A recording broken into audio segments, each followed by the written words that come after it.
उनको याद करें, उनकी कृपा को मानकर जीवन में।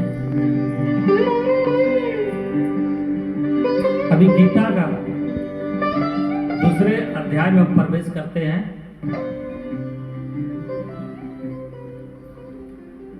क्योंकि गीता तो बहुत भव्य है। अभी बताया गया कि 700 श्लोक की है। अगर एक एक श्लोक पर व्याख्या किया जाए तो 3-3 घंटा निकल जाएगा। लेकिन मैंने कुछ खास बहुमूल्य, जो हमें समझने योग्य और जीवन में उतारने योग्य कुछ श्लोकों को मैंने संगठित किया है, उसके ऊपर ही मैं चर्चा करूंगा। तो गीता में एक आता है, जिस प्रकार से ऐसी स्थिति आती है जब जिनके घर में किसी की निधन हो जाए, अपने प्रियजन अपने से दूर हो जाए, तो हमें किसी न किसी रूप में मन में अवश्य एक दुख सा लगता है, ठेस पहुंचता है। लेकिन इन सभी दुखों को पार पाने के लिए हमारे ऋषि महर्षियों ने बड़े ही अच्छे अच्छे कर्म बताया। उन्होंने बताया कि हमें ऐसे अवस्था में गरुड़ पुराण सुनना चाहिए, पुराण की रचना की जाए।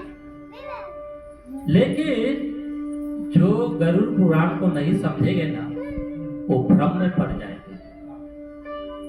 इसलिए गरुड़ पुराण को समझने के लिए मैं जो समझा हूं, अपने गुरुओं से सुना हूं, आप सभी के सामने रखता हूं। क्योंकि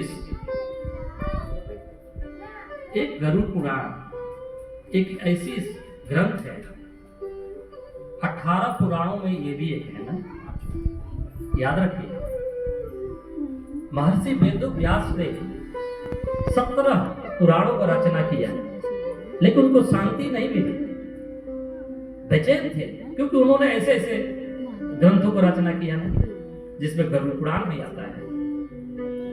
क्योंकि इसमें शांति मिलने की बात है ही नहीं। सिर्फ बताया गया है, ऐसे करने से ऐसा होगा, ऐसे करने से होगा। अगर किसी को समझ में ना आए ना, वो डर जाए। उनके मेन पॉइंट को समझना अति आवश्यक है। तो मैं जो समझा हूं गीता का आधार पर, रामायण के आधार पर, उसके ऊपर बताना चाहता हूं। जैसे हमसे पूर्व 2 दिन पहले पंडित जी गरुड़ पुराण का यहाँ पर पाठ कर रहे थे, बता रहे थे कि इस प्रकार से रौरव नरक होता है, बैतरणी होती है, उसको पार करना होता है। अगर उसमें पार नहीं हुआ, जो पापी होते उसमें गिर जाते हैं। अनेक प्रकार के बड़े बड़े दांतों वाले, जबड़ों वाले मगरमच्छ उनको काटते हैं, खून खून कर देते हैं, पूरा शरीर रक्त रक्त हो जाता है। फिर भी उस प्राणी का आत्मा, जीवात्मा निकलता नहीं है। उसको जब तक सताया ना जाए, कर्म का फल दिया ना जाए, उसे बाहर निकाला नहीं जाता है। बहुत प्रकार के 28 प्रकार के नरकों का उसमें बताया गया है। उसमें मैं डिटेल में नहीं जाऊंगा, लेकिन किनके लिए बताया गया है ये समझना जरूरी है। ये सारा नरकों का जो बताया गया, उसमें इस प्रकार से आत्मा जाती थी, इस प्रकार से यमलोक जाने में जो दुर्दशा होती है, किनको होती है, एक कथा कौन कह रहे हैं राजेश जी? ये गरुड़ पुराण कथा किनको कौन सुना है? आपसे पूछ रहा हूं, कौन किनको कह रहे हैं? कौन कह रहे हैं और कौन सुन रहे हैं? फिर आपसे पूछ रहे हैं। ये पारिवारिक सत्संग, इसलिए ऐसा पूछ रहा हूं। नहीं, गरुड़ पुराण को किसने कहा और किसने सुना? आप 3 दिन से सुन रहे हैं, इसलिए आपसे पूछ रहा हूं। रखिए, इनको याद नहीं है। आप में से कौन जानती है? गरुड़ जी को आता, गरुड़ जी बोल रहे हैं। हाँ जी बोल रहे हैं। हाँ, क्या बोला था आप? सागौन से। गरुड़ जी बता रहे, उल्टा हो गया ना आपका।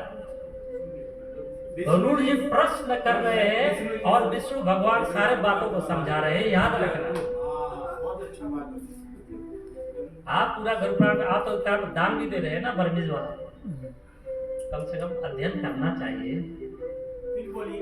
इसके मतलब श्रद्धा होनी चाहिए किसी विषय में। हम आप समय देते हो ना, सभी के लिए बोल, मैं भी उसी में हूँ, मैं कोई बड़ा पंडित नहीं हूँ, मैं भी तो आप लोग जैसा गृहस्थ हूँ। लेकिन एक बड़ा ही सुंदर बात बुद्ध भगवान की लगती है, वो बताने में चाहता हूं। बुद्ध भगवान कहते हैं वही मनुष्य किसी कार्य क्षेत्र में सफलता को प्राप्त करता है जो वर्तमान में जीता है, प्रेजेंट टेंस में जीता है, पिछो काला में जीता है। ठीक है ना? जो इंसान वर्तमान में तो बैठा है लेकिन भविष्य और भूत के बारे में सोचता है, उसका हाथ कुछ नहीं आती है। इसलिए जब जहां हो, जिस अवस्था में हो, वर्तमान का पूरा पूरा लाभ लिया जाए, ये बुद्ध की कहना है। इसलिए जब यहाँ पर आप गरुड़ पुराण ये कथा सुन रहे हैं तो आपका मन, बुद्धि, शरीर सारा यहीं पर होना चाहिए। तब मुझे कहने का, आपका सुनने का क्या मिलेगा? लाभ मिलेगा, फल मिलेगा। आपके लिए तो 24 घंटा में 22.5 घंटा तो है ही है ना। यहाँ पर सिर्फ 1.5 घंटा तो बैठना है और रोज नहीं बैठना है। गिरी मालिक 6 दिन बोले हैं और 6 दिन रह गया, ये हटा देने से और कितना दिन रह गया जी? 5 दिन हुआ। 5 को 1.5 से गुणा करो, 7.5 घंटा ही तो देना है ना। तो यहीं पर रहिए, यहीं पर रखिए, तो मुझे कहने का, आपका सुनने का लाभ होगा और जो दिवंगत आत्मा सुनती होगी उनको भी लाभ होगा। क्योंकि एक आत्मा इतने दूर तक पहुंचा सकता है अपनी वाणी को। तो आप सोचो यहाँ पर करीबन 40-30 बैठे हैं, तो सारी आत्माएं जब उनके लिए प्रार्थना करेगी तो पहुंचेगा कि नहीं? जरूर पहुंचता है। इसमें विश्वास रखना चाहिए। तो मैं क्या कह रहा था? क्या कह रहा था? गरुड़ पुराण में किसने कहा और किसने सुना? अब तो याद हो गया ना सभी लोग, सब याद रख लेना। पहले के लोग गरुड़ पुराण से बहुत डरते थे, ये सुनने वाली चीज नहीं है। हमको भी बताया ये तो सुनने वाला चीज नहीं है, इसमें डरवाने वाला चीज है, ऐसा बोलते थे। अभी हमसे बड़े सब जानते हैं, लेकिन तात्पर्य को नहीं समझते। भगवान विष्णु कभी गलत बात बता सकते हैं क्या? अपने वाहन गरुड़ से कभी गलत बता सकते हैं क्या? कभी नहीं बता सकते। जिन्होंने 18 पुराण लिखा वेद व्यास, वो कभी गलत लिख सकते हैं क्या? कभी नहीं लिख सकते। वो लिखेंगे तो सत्य को ही लिखेंगे। लेकिन हमें भ्रमित, हम कम बुद्धि वाले समझ नहीं पाते, इसलिए भ्रम में पड़े रहते हैं। गरुड़ पुराण में ये बताया गया ऐसे ऐसे दुख के रास्ता है, कब इस रास्ते में पड़ना पड़ेगा? कब? जब ये आप नहीं करोगे तब। आप सभी जानते हैं इस संसार में 2 दूत आते हैं जीवात्मा को ले जाने के। कितने दूत? किनके किनके? विष्णु जी के पास। एक विष्णु का पार्षद आते हैं और एक यमराज का पार्षद आते हैं। जो पापी प्राणी होता है उसके लिए यमराज आते हैं, और जो पुण्यात्मा होता है उनके लिए तो वो आता है विमान, स्वर्ग लोक ले जाने के लिए, अपने धाम को ले जाने के लिए। ये नहीं कि सभी को जाना होता है। ये तो कुछ बीच में ऐसे कुछ कर्म कांड हो गया जिससे लोग को भ्रमित करके डरवाया जाता है। क्या सभी मरते तो सभी वही हो जाते हैं क्या? सभी प्रेत बन जाते हैं क्या? कोई नहीं बनता। अगर योगी भक्त सही हो, भगवान से पूरा उसका संबंध हो, वो कभी इस बखेड़ा में पढ़ ही नहीं सकता। क्योंकि ये कथा आप जाओ कहाँ? सिर्फ मद भागवत पुराण में जाइए, दूसरे अध्याय के, उसमें जाकर देखिए कहाँ कहानी आता है। माता जी, अजामिल का कथा आता है, सभी जानते हैं, आता है ना। अजामिल एक ब्राह्मण था, लेकिन वह कैसा ब्राह्मण था? गलत काम में पड़ गया और पूरा गलत काम करने लगा। करते करते शराब, जुआ, व्यभिचार सब करने लगा। लेकिन एक काम किया था, अपने बेटा का नाम क्या रख दिया था? नारायण। ओ, नारायण रखने के कारण जब जिंदगी भर तक किया था पाप, तो जो पाप करेगा उनके पास कौन आएगा? यमदूत ही आएंगे ना। और यमदूत का आकार तो पूरा गरुड़पुराण में लिखा गया, आपको पढ़ लेना, हम नहीं बताएंगे। कैसे दांत होता है, कैसा शरीर होता है, किस प्रकार से नाक फांस लेके आते हैं, किस पर से बांधते हैं, किस पर से घसेटा जाता है, सब बताया गया। इसमें मैं नहीं जाता। तो आए, उनको पकड़ने के लिए आए और पकड़ भी लिए ले जा रहे थे। उसी समय जब ये जामिल सैया पर पड़ा था, ये ऐसा रूप देखकर डर गया। डर के मारे वो नारायण नारायण, मेरे बेटा नारायण कहाँ हो, ऐसा चिल्लाने लगा। जब डरा तो किसको याद आएगा? आपका सबसे जो प्रिय होगा वही याद आता है। अगर पत्नी आपका सबसे प्रिय है ना, तो पत्नी पहले याद आएगी। इसलिए भक्त को भगवान प्रिय होता है, इसलिए मरते समय क्या याद आएगा? भगवान याद आएगा। भगवान याद आएंगे। कामी पुरुष को क्या याद आएगा? कामना ही याद आएगा। जो खाने वाले जो होंगे ना, खूब खाते हैं, मरते वक्त कितने लोग को आप सुना होगा, वो कहते हैं अरे जिंदगी भर तो खाया है, मछली खाया, अब मरने जाओ, कम से कम एक बार मछली बना के खिला दो।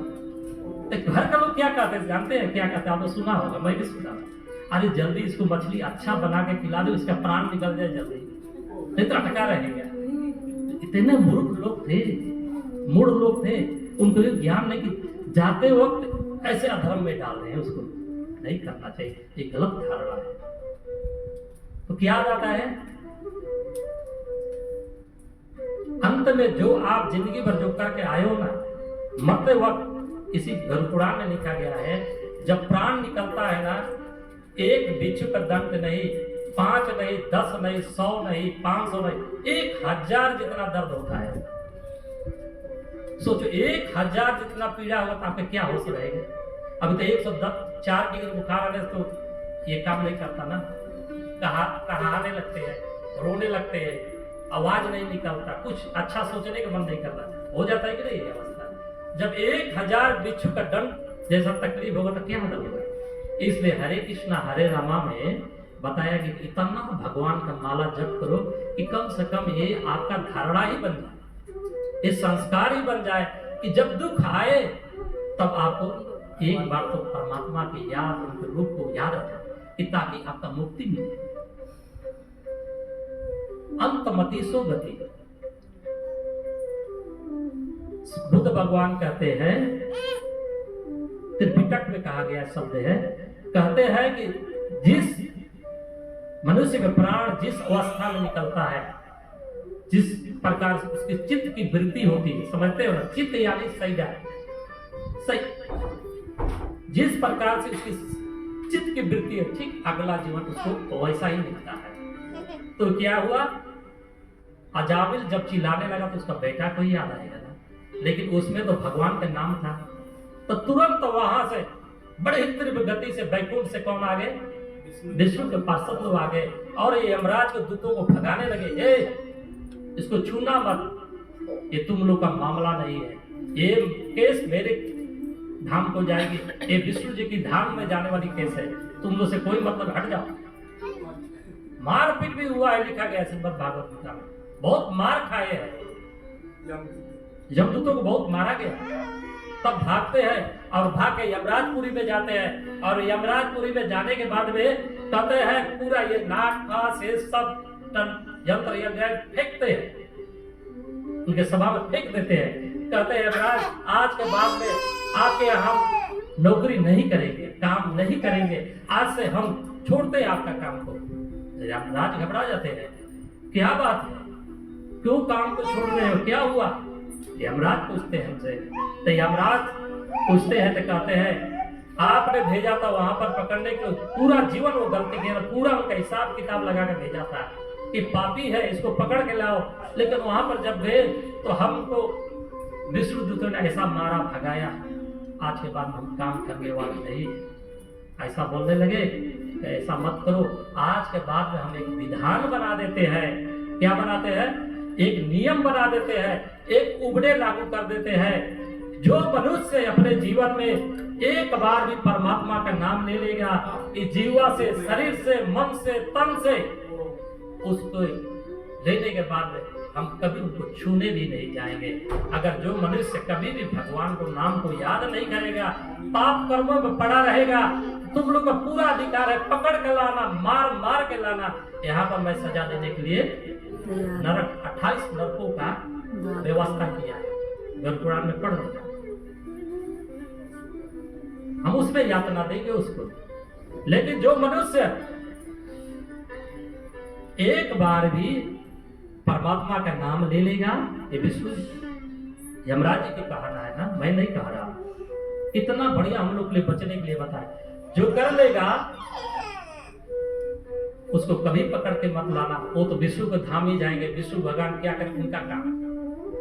तो इसलिए गुरुपुराण सुनने के बाद में डरना मत, उनके लिए नहीं। हम तो जहां तक समझते, इतने भक्त जुटे हैं ना यहाँ पर, सब किसी न किसी अवस्था में एक दो बार तो भगवान का नाम लिया ही है। तो क्यों डरते हो? नहीं डरेंगे, नहीं डरना है। हम सब स्वर्ग का गामी होंगे, वहीं पर पहुंचेंगे। इसलिए और एक काम को सुगम बनाने के लिए हमें और अच्छे भक्ति मन से करना चाहिए। करते करते एक दिन ऐसा जीवन आएगा कि जिससे हमारे जीवन जो है सफल बनेगा, ज्ञानमय और शांतिमय बनेगा। इसके बाद में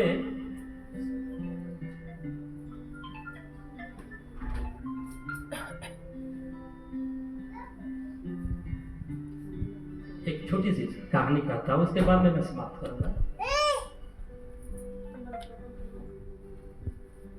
अभी जो कहा गया बैतरणी, सुने हैं ना सब? यमलोक में क्या है? बैतरणी नदी है, उसको नौके से पार करना होता है। तो आप बताओ उसमें क्या बताया गया? जिसके बाद में पास पुण्य होगा, वहां पर आता है बहुत एक अच्छा नौका चलाने वाला, वो बोलता है, सुने ना राजेश जी, कि जो उसके पास में भगवान का नाम लिया होगा, सत्य बोला होगा, अहिंसा परमो धर्म माना होगा, कभी किसी को दुख नहीं पहुंचाया होगा, बेविचारी नहीं किया होगा, चोरी नहीं किया होगा, जुआ ताश तमाशा नहीं किया होगा, वो मेरे नौके में बैठ जाए, वो सुगमता के साथ पार हो जाए। अगर जो ऐसा नहीं किया है तो मैं इस नौके पर बैठा के नहीं ले जाऊंगा, इसमें तुझे तैर के जाना पड़ेगा, ऐसा बताया गया। तो इसलिए घबराने की बात नहीं है। एक समय की बात है, बहुत मार्मिक की बात है, कथा छोटी है लेकिन मार्मिक है, इसको ध्यान से सुनना।